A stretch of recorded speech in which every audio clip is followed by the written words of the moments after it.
And shalom, brothers and sisters. This week is on, the Torah portion is on Bo, and Hebrew it means gold. This is the portion where the children of Israel were getting ready to leave Egypt.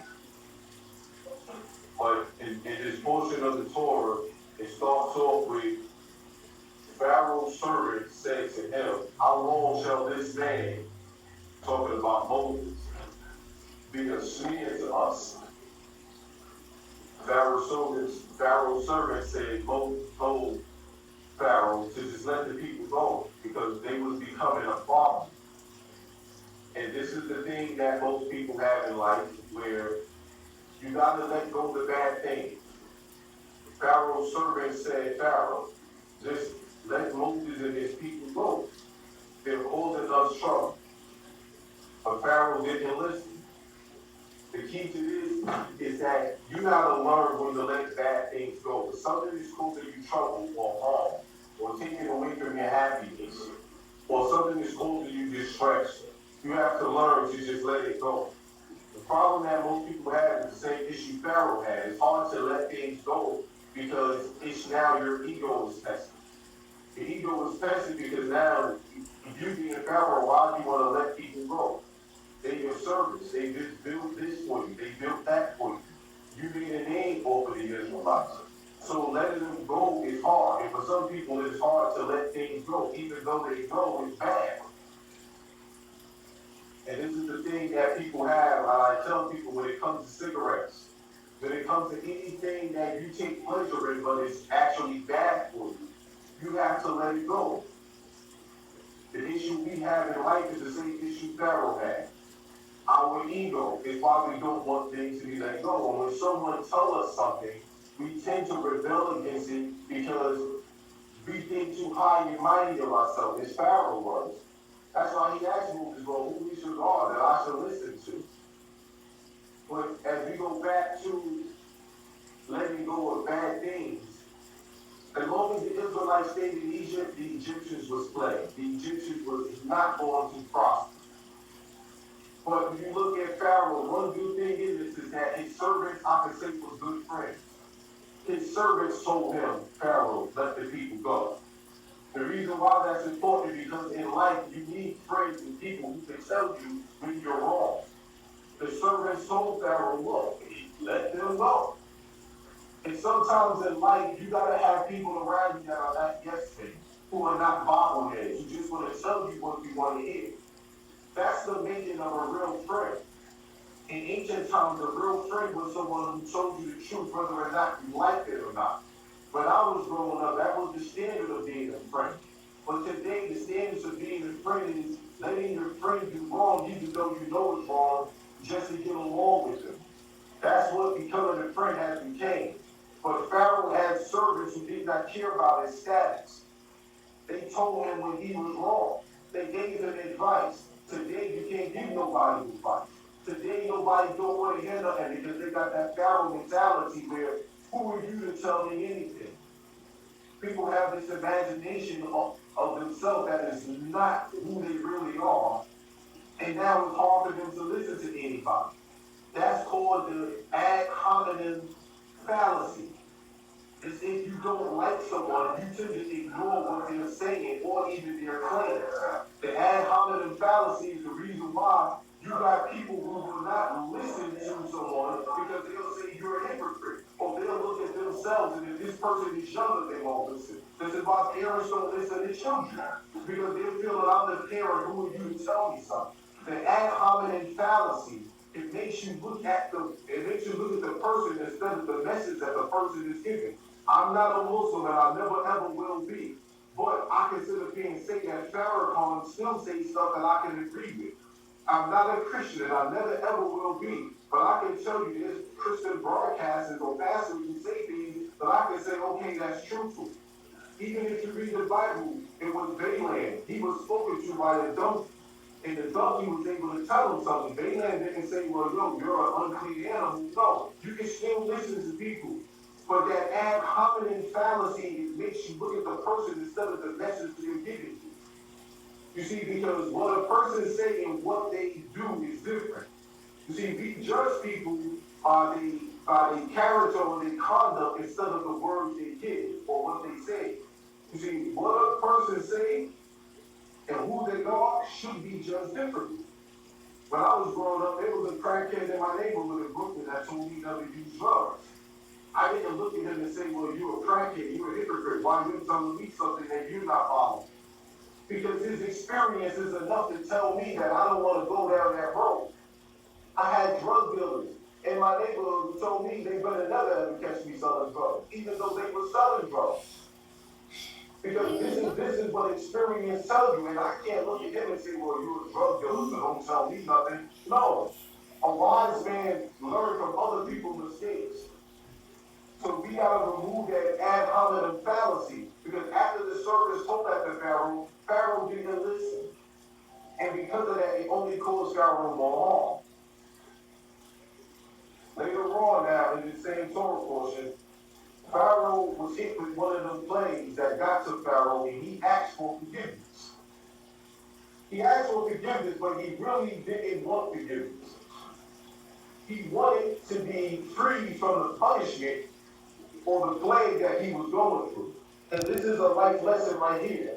When people say, I'm sorry or forgive me, I do believe in forgiveness, but it should not be given to everybody.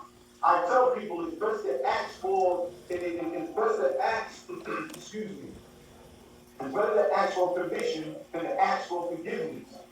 Because people say sorry for what they've done instead of saying sorry for who they are. A person will tell you, I'm sorry for lying to you, but never tell you, I'm sorry for being a liar. And women, I know that when I be teaching a lot concerning the woman last, and I be telling you people all the time, a man will say, I'm sorry for cheating on you, instead of saying, I'm sorry for being a cheater. And there's a difference. Pharaoh didn't ask for forgiveness for what he was. He asked for forgiveness because he wanted to be, or he wanted to get out of the punishment he was going through. Because there's a war going on when it comes to forgiveness. You got the punishment versus being sorry. You see, when a person wants to get punished, or they're tired of being punished, they'll hit you with the I'm sorry. But they're really not. It's the punishment that they want to avoid, or what they're going through. Because when a person really is sorry, they begin to feel shame. And shame is an acronym. It stands for stigma, hurting over my emotions. You see, when the stigma of what they did hurt them, then they can begin to feel sorry. But there's a difference, because like I tell people, sorry only makes things worse. Because the sorry means you knew what you did wrong and you deliberately did it. It was a premeditation. You're not sorry. You're just sorry you got caught for it, or you're sorry you got exposed, but you're not sorry. It's like I tell people, how can you, women, especially y'all know when I teach this, I say when a man cheats on you, he can never say sorry to you. Because you put too much effort into cheating to be sorry. How can you say you're sorry if you deliberately hurt him? Think about the effort a man put into cheating. He got to hide it. He got to change his schedule. Same thing for women. They got to hide it, change their schedule. They got to maneuver around it. That's not a sorry person. That's a crafty person. And a person like that who get caught would only say they're sorry because they don't want to face the punishment or the repercussions of it. So this is why I tell people, you got to be careful with who you're forgiving. You see, because sorry only make things worse. Because if you was really sorry, you wouldn't hide what you did. You would confess it. Most people who get in trouble or do wrong don't confess. They only confess and say they're sorry after they got caught. If you really was remorseful, you wouldn't live with it. It would bother you to the point where you will come out and say it. This is the same thing that happened in the Garden of Eden with Adam. He didn't come out and ask the Most High for forgiveness. No, the Most High came to him and asked him what was going on. And then he explained. But when you really have remorse, you're going to speak up for yourself. And most people don't have remorse. You see, saying sorry is like a Tylenol. It can cure your headaches. Well, not cure it, it just gives you a coping mechanism for your headaches. You can't take a Tylenol for a brain aneurysm. See, that's like a migraine on steroids. And this is the difference. I'm sorry is like taking a Tylenol. Remorse, that's like a doctor going in and helping that brain aneurysm. Some things in life just have to have actions. See, a person will tell you they're sorry, but they sorry have to be shown in their actions. You see, because if you really have remorse, they hurting because you're hurt. That's the true definition of remorse. See, in the word sorry, you got two wolves going on. You got remorse versus distractions. You see, a man cheats on his woman or a woman cheats on a man, now the man will get flowers, cars, and candy, and he'll romance the woman. That's called distraction. Now I'm busted and I feel bad, so now I gotta do things to make up, to make you feel happy. That's why the Torah says the gift blinds the eyes. Now I gotta do things to distract you from your pain. You see, doctors don't heal you, they give you something so you can cope with what you're going through. And that's what the I'm sorry is that most people say. They're not sorry. They know how to romance you. For example, you got a woman who will do wrong to their man, now they cooking. Now they're cleaning up the house. Now they're meeting in the bedroom with lingerie on. That's called distraction. That's not a I'm sorry. I'm trying to make up for my wrong. That's called let me distract you from your pain so you won't think about it no more. This is why I go into Shakespeare. Shakespeare says something important. Shakespeare says, repent what's past, but avoid what is to come. See, that's the true definition of remorse. It's when a person avoids. And I say this woman, and I all know me when I speak on it, I say this. There's two things a man will never do once. That is, beat on you and cheat on you. Okay? The first time you found out your man cheated on you was not the first time he cheated. That's just the first time you found out. Same thing, man. The first time you found out your woman cheated on you, that wasn't the first time she did it. That's just the first time you found out. So the reason why I bring that up, because when Pharaoh asked Moses for forgiveness, he wasn't asking for forgiveness because he really wanted to free the Israelites and change his life. No. He was asking for forgiveness because he wanted to get from under the punishment he was going through. And people know how to do that. The I'm sorry role. So yes, I believe in forgiveness. But as this Torah shows you, forgiveness comes with an action.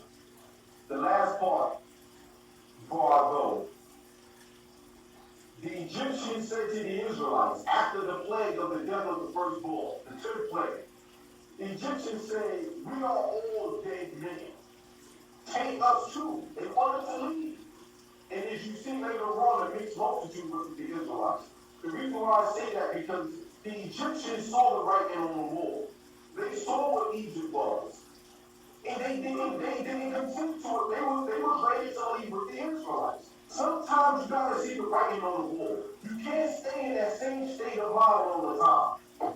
When the Egyptian men saw it, the fish was dead, the water turned to blood, the cattle was killed, their family was killed, the crops was killed. They knew from that point it's time to move on. But the problem with people is they like to stay in the same state of mind they're in or the same position they're in because they'd rather choose fun over fear.